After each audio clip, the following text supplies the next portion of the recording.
እውነቱን ለመናገር እኔ መጀመሪያ ጋዜጠኛ ሆናለሁ ብዬ አላስብም ነበር።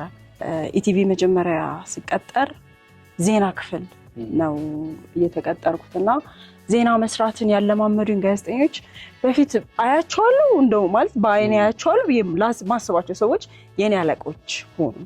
ስልክ ደውዬ ታዲያስ አዲስ ላይ ያው ሰይፉ ስልኩን አንስቶ ሄሎ ሲል በጣም ይደነገጥኩ። አየር ላይ መሆን በጣም ነው የሚያስፈራው የነበረው።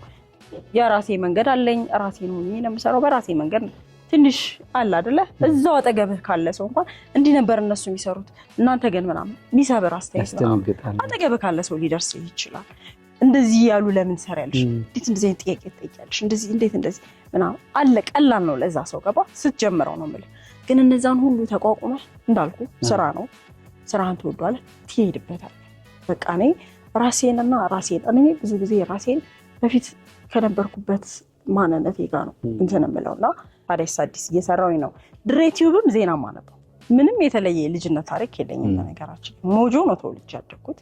ሴቶች ታግለው ሲመጡ ሲቀጠቀጡ ነው ያላል። አንዳንዴ ይቻለም የወንድ ናት እንዴ እስክትል ድረስ ወንድ ያደረገውና ሴት ያደረገው ነገር እኩል አይገንም። ሴቷ ላይ በጣም ይገናል እና አዝናለሁ የእውነት አንዳንዴ የሚያስደነግጥ ነገር አለ እና የሚያወራው ወሬ ያስደነግጣል። ድንጋጤም ፊቴም ይዞ ይታያል።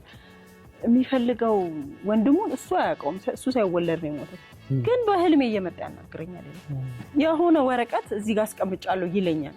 ሲሄድ እዛ ቦታ ያንን ወረቀት አገኘዋለሁ ምናምን ሲል በቃ በጣም ነው የደነገጥኩት። መቋቋም አትችልም። አንዳንዴ እንደዛ ነው ገባ። እግዚአብሔር ይመስገን።